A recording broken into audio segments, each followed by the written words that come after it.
बहुत पुरानी बात है। एक छोटा सा गांव था जहां चारों ओर हरियाली तो थी, पर गरीबी का साया भी कम न था।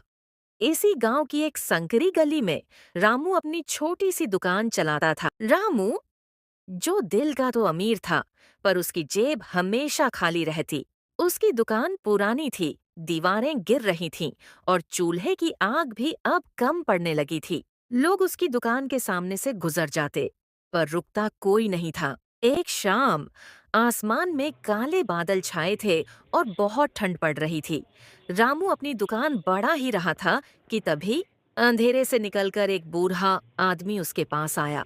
उसके फटे हुए कपड़े ठंड से कांप रहे थे। उसने धीमी आवाज में कहा, बेटा, बड़ी भूख लगी है। क्या कुछ खाने को मिलेगा? रामू के पास केवल 2 समोसे बचे थे, जो उसने अपने खुद के खाने के लिए रखे थे। रामू ने एक पल अपनी भूख के बारे में सोचा और फिर उस बूढ़े आदमी के चेहरे की झुर्रियों को देखा। उसने मुस्कुराते हुए कहा, बाबा, आप फिक्र न करें, ये लीजिए गर्मा गर्म समोसे। जैसे ही उस बूढ़े व्यक्ति ने समोसे का आखिरी निवाला खाया, उसकी आंखों में एक अजीब सी चमक आ गई। उसने अपनी झोली से मिट्टी की एक छोटी सी पुरानी हांडी निकाली और रामू की ओर बढ़ा दी। उसने गंभीर आवाज में कहा, बेटा, तुम्हारी ईमानदारी ने मेरा दिल जीत लिया है। इस हांडी में एक जादुई मसाला है। जब भी तुम समोसे बनाओ, बस एक चुटकी इसमें से डाल देना। फिर देखना चमत्कार। रामू कुछ समझ पाता उससे पहले ही वह बूढ़ा आदमी अंधेरे में कहीं ओझल हो गया। अगली सुबह रामू ने झिझकते हुए उस मसाले का इस्तेमाल किया। जैसे ही समोसे कड़ाही में तलने शुरू हुए, एक ऐसी खुशबू फैली जो गांव वालों ने पहले कभी नहीं सूंघी थी। लोग खींचे चले आए। पहला समोसा गांव के एक बीमार बुजुर्ग ने खाया। समोसा गले से नीचे उतरते ही उनके चेहरे पर लाली आ गई और बरसों का बदन दर्द गायब हो गया। देखते ही देखते रामू की दुकान के बाहर मीलों लंबी लाइन लग गई। कोई अपनी उदासी दूर करने आ रहा था तो कोई अपनी थकावट मिटाने।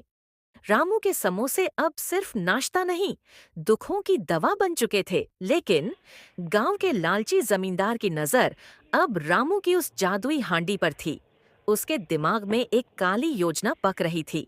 रात का सन्नाटा था। जब पूरा गांव गहरी नींद में सोया था, तब लालची जमींदार के आदमी दबे पांव रामू की दुकान में घुसे। उन्होंने चुपके से वह जादुई मिट्टी की हांडी चुरा ली और जमींदार के महल की ओर भाग निकले। उसने अपने सबसे काबिल रसोइये से वही जादुई मसाला डलवाया और बड़े चाव से पहला समोसा चखा। लेकिन जैसे ही उसने पहला निवाला लिया, उसका चेहरा कड़वाहट से बिगड़ गया। वह गुस्से में चिल्लाया।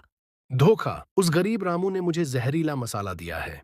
वह तुरंत सिपाहियों के साथ रामू की दुकान पहुंचा। रामू बेचारा डरा हुआ खड़ा था। तभी वही रहस्यमयी बूढ़ा आदमी भीड़ से निकलकर सामने आया। उसने कड़क आवाज में कहा, जमींदार साहब, जादू मसाले में नहीं, देने वाले की नीयत में था। रामू ने अपना आखिरी निवाला दूसरों के लिए त्यागा था, इसलिए यह मसाला उसके लिए अमृत था। पर तुम्हारी नीयत में लालच है, इसलिए यह तुम्हारे लिए मिट्टी बन गया। जमींदार को अपनी गलती का एहसास हुआ। उसने सिर झुकाकर रामू से माफी मांगी और उसकी हांडी लौटा दी।